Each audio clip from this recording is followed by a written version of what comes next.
Terusnya Nabi SAW sampai ke langit yang ketujuh. Malaikat Jibril meminta buka.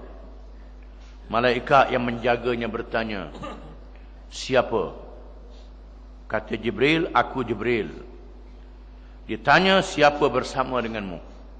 Jawabnya, Muhammad. Ditanya lagi, siapa Muhammad? Adakah dia telah menjadi Rasul? Jawab Jibril, ya.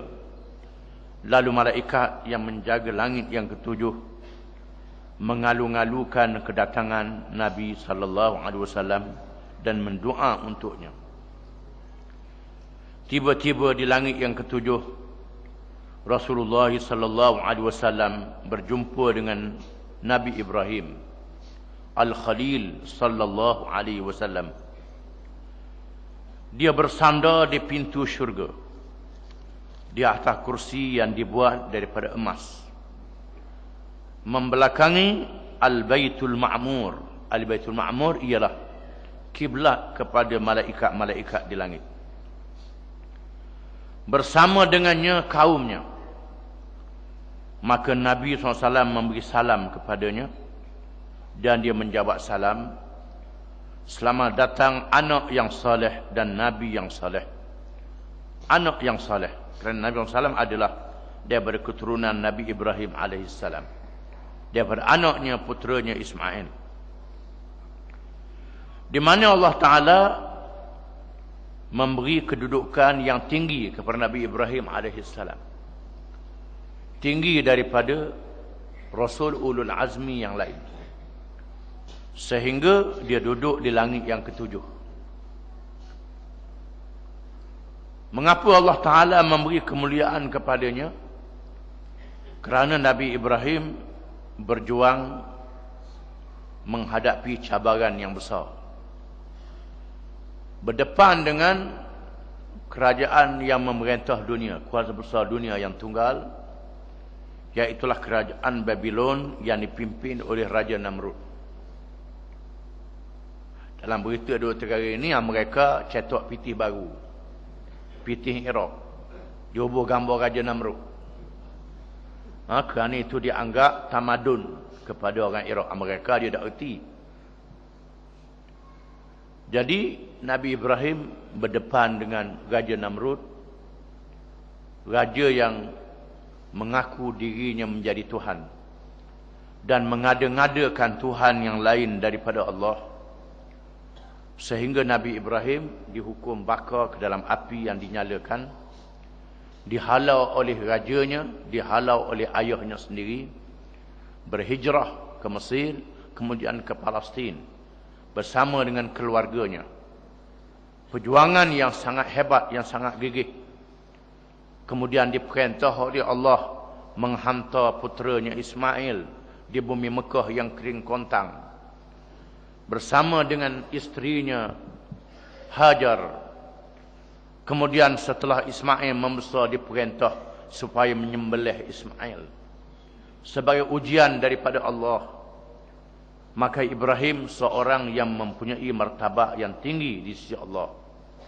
Wa idh ibtala Ibrahim rabbuhu bikalimatin fa'atammahun qala inni ja'iluka lin-nasi imama qala wa min dhurriyyati qala la yanalu ahdi az-zalimin. Dan ingatlah apabila Tuhan menguji Nabi Ibrahim alaihissalam dengan beberapa kalimah, lalu Nabi Ibrahim menyempurnakan perintah Allah. Semua perintah Allah diikut oleh Nabi Ibrahim. Lalu Allah berfirman, wahai Ibrahim, aku jadikan kamu imam. Imam yakni pemimpin. Nabi Ibrahim menjawab, wa min dhurriyyati, bagaimana dengan zuriat keturunanku? Qala la yanalu ahdi az-zalimin. Tuhan menjawab, janjiku ini tidak termasuk kepada orang-orang yang zalim. Orang yang zalim tak termasuk. Orang yang zalim itu siapa dia? Yang zalim itu ialah yang tak ikut hukum Allah Ta'ala. Walaupun dia beri pitih kita banyak mana pun. Dia beri pitih, beri apa ke kita banyak mana pun, kalau tak ikut hukum Allah Ta'ala, zalim. Ini kena faham. Bukan makna zalim ni dia katok kepala kita bahawa zalim. Banyak orang kita ni tak faham. Zalim ni bila katok kepala dia. Dia tak betul pun, katok kepala dia hukum, dia kata zalim juga. Kalau dia buat salah, kena hukum, itu tidak zalim. Zalim ni ialah yang tidak mengikut hukum Allah Ta'ala. Firman Allah Ta'ala, وَمَنْ يَرْغَبُ عَنْ مِلَّةِ إِبْرَاهِيمَ إِلَّا مَنْ سَفِهَ نَفْسَهُ وَلَقَدِ اصْطَفَيْنَاهُ فِي الدُّنْيَا وَإِنَّهُ فِي الْآخِرَةِ لَمِنَ الصَّالِحِينَ إِذْ قَالَ لَهُ رَبُّهُ أَسْلِمْ قَالَ أَسْلَمْتُ لِرَبِّ الْعَالَمِينَ وَوَصَّى بِهَا إِبْرَاهِيمُ بَنِيهِ وَيَعْقُوبُ يَا بَنِيَّ إِنَّ اللَّهَ اصْطَفَى لَكُمُ الدِّينَ فَلَا تَمُوتُنَّ إِلَّا وَأَنْتُمْ مُسْلِمُونَ. Yang bermaksud, dan sesiapa yang tidak setuju, yang tidak suka, yang tidak ingin, tak berapa nak, tak berapa gemar dengan millah, dengan ajaran yang dia bawa oleh Nabi Ibrahim, maka dia adalah orang yang membodohkan diri dia sendiri. Kalau tak ikut Nabi Ibrahim, orang tu bodoh, kata Tuhan. Bodoh, memperbodohkan diri sendiri. Walau orang kata dia cerdik macam mana sekalipun, kalau dia tak ikut agama Islam, agama yang dibawa oleh Ibrahim, maka dia adalah orang yang memperbodohkan dirinya sendiri. Apa dia? Agama Ibrahim. Tuhan berfirman, wa Ibrahim aslim. Aslim, Islamlah. Apa makna Islam? Makna Islam, serah diri kepada Allah Ta'ala. Allah Ta'ala kata, wahai Ibrahim, mu sembelih anakmu. Ibrahim sembelih. Sembelih sungguh. Nak sembelih sungguh. Tapi Tuhan batalkan selepas daripada itu.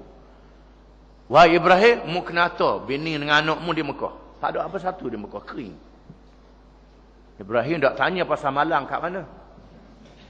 Nak beli pasar kat mana, hari giliran, hari apa nak beli apa. Nak cari ikan di mana, bawa lada kat mana. Ibrahim tak tanya. Ini bila Tuhan suruh riba haram, judi haram, arak haram, tak boleh. Nanti hasil negara tak cukup. Kita kena ikut Islam, tapi ikut ni bukan ikut belakalah, kena ikutlah. Masa perubahan masa kita kena ikut juga. Apa makna perubahan masa? Ada benda yang boleh kita ikut perubahan masa. Riba, arak, judi, zina, hukum-hukum yang dinahkan dalam Quran, hak ni berjalan. Tak boleh berubah. Sembahyang zuhur 4 rakaat, sembahyang asar 4 rakaat, sembahyang maghrib, sembahyang isyak, subuh, yang ini tak boleh ubah. Bila-bila masa tak boleh ubah. Ada benda yang tak berubah. Kena faham. Arak haram, judi haram, riba haram, ini tak boleh ubah. Wasyawirhum fil amri. Bermesyuaratlah kamu dalam mengendalikan urusan kamu. Hak ni boleh ubah. Zaman Nabi itu berapa orang? 10 orang sahabat ahli mesyuarat. Zaman sekarang nak ubah 20 orang, nak ubah 30 orang, nak ubah 40 orang. Hak ni boleh ubah. Tak apa, boleh ubah. Mekah wajib haji ialah pergi ke Mekah. Hak ni tak boleh ubah. Nak ubah haji pergi ke Hong Kong, tak boleh. Haji pergi ke New York, tak boleh. Haji mesti pergi ke Mekah. Tapi nak pergi haji, hari tu naik unta. Lepas tu naik kapal. Lepas tu naik kapal terbang. Lepas tu ada kenderaan lain pula. Hak ni boleh ubah. Hak ni lah. Ada orang dia bercakap, dia kata ulama-ulama ni tak reti. Tak tahu nak ikut perubahan. Apa dia perubahan itu? Perubahan tu apa dia? Ulama-ulama dia faham ada benda yang boleh ikut perubahan. Ada benda yang tak ikut perubahan. Bahkan ulama-ulama mujtahid, Imam Syafi'i, fatwa dia masa di Madinah, masa di Mekah, masa di Iraq, dikenali dengan kaul qadim. Bila Imam Syafi'i pergi ke Mesir, ada fatwa dia lain dengan fatwa dia di Mekah dan di Hijaz. Di Iraq dikenali dengan kaul jadid. Ini masyhur dalam kitab fiqh. Imam Syafi'i sendiri ada berlainan fatwa dia dalam bab hukum. Imam Abu Hanifah dengan Imam Syafi'i lain. Pasal apa lain? Kerana tempat yang berlainan. Tapi sembahyang 5 waktu serupa je. Serupa je. Dalam bab asas tak boleh berubah. Tapi dalam bab beberapa cabang ini boleh berubah. Perkara ni mesti dipahami. Jadi Nabi Ibrahim ni ialah Nabi yang menyerah diri, Islam. Islam sungguh. Apa Tuhan kata Nabi Ibrahim ikut? Tuhan kata Ibrahim, mungkin sembelih anak. Nabi Ibrahim sanggup bawa anak dia. Tuhan kata, orang curi nekat tangan. Tak boleh. Tak boleh ni. Ini mana Islam lagu mana begini? Oleh kerana Nabi Ibrahim ni Islam sungguh. Aslamtu li rabbil alamin. Aku Islam kerana Tuhan sekalian alam. Wa wassa biha Ibrahim banihi wa Yaqub. Ya bani inna Allah astafa lakumud din. Fala tamutun illa wa antum muslimun. Nabi Ibrahim dan Nabi Yaqub. Nabi Yaqub ini ialah bapa kepada bangsa Yahudi Bani Israel. Begitu juga Nabi Ismail bapa kepada orang Arab yang melahirkan Nabi Muhammad sallallahu alaihi wasallam. Daripada bangsa Yahudi inilah lahirnya Karl Marx, Lenin, Trotsky, macam-macam nama yang melahirkan macam-macam teori Adam Smith. Ini daripada bangsa Yahudi. Bangsa Yahudi mesti ikut agama Nabi Ibrahim. Ini dok dia reka ajaran baru.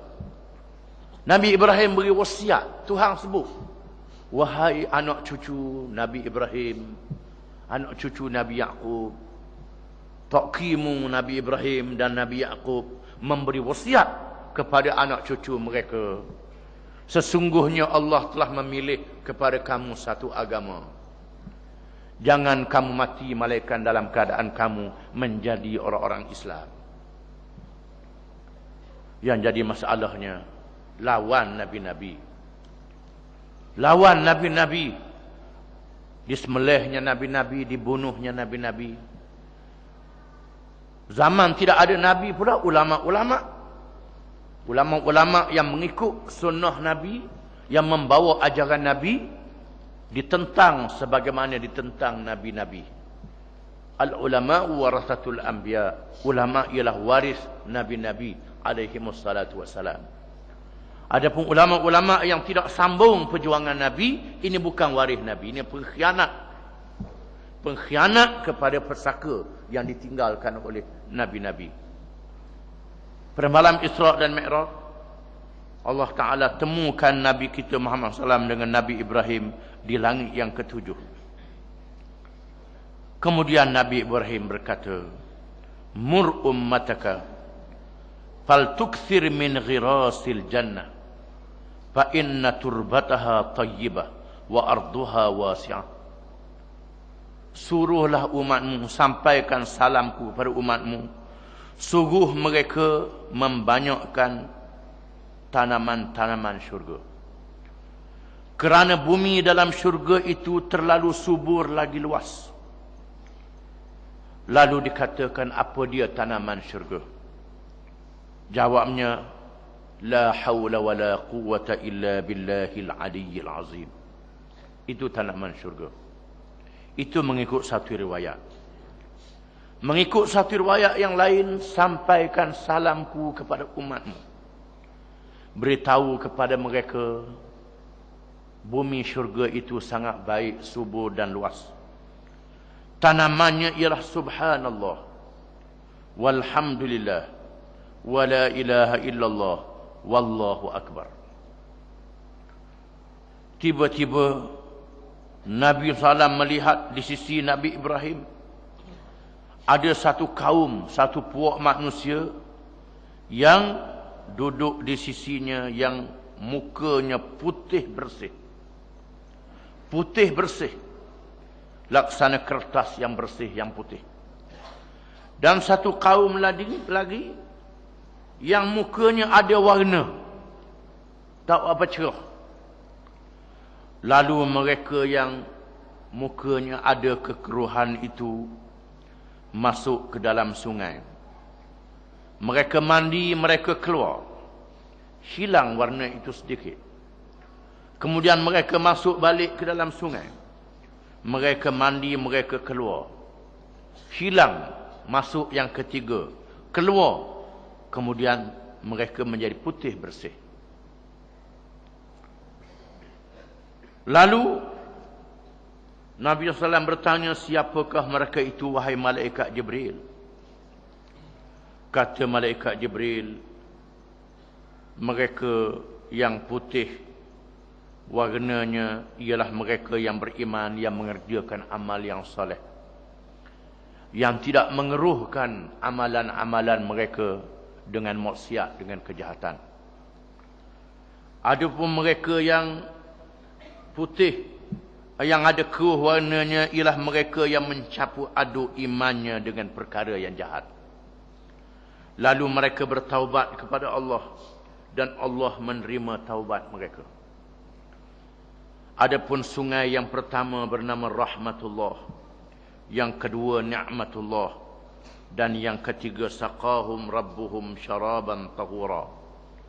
Tuhan memberi minum kepada mereka dengan minuman yang bersih.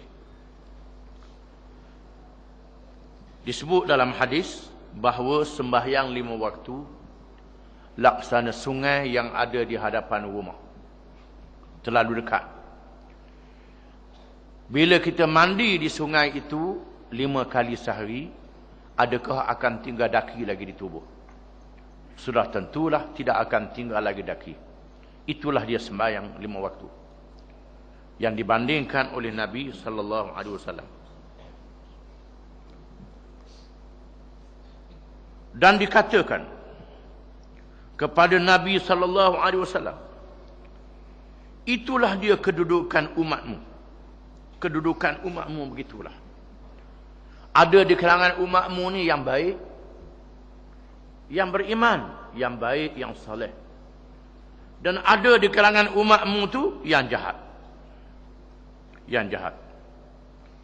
Kemudian Nabi SAW melihat masuk ke dalam Al-Baitul Ma'mur itu. Dan diberitahu kepadanya 70,000 para malaikat. Dan yang masuk tidak keluar lagi. Bagaimana dia boleh masuk? Tidak penuh ke? Malaikat ni adalah makhluk rohani. Bukan makhluk yang bertokor macam kita. Bukan makhluk yang berjisim. Mereka ialah makhluk yang rohani. Kemudian Nabi SAW dihidangkan pula dengan 3 minuman yang disebut dahulu, iaitulah susu, air dan arak. Lalu Nabi SAW memilih susu, dan malaikat Jibril berkata, itulah dia fitrah, semula jadi manusia. Kemudian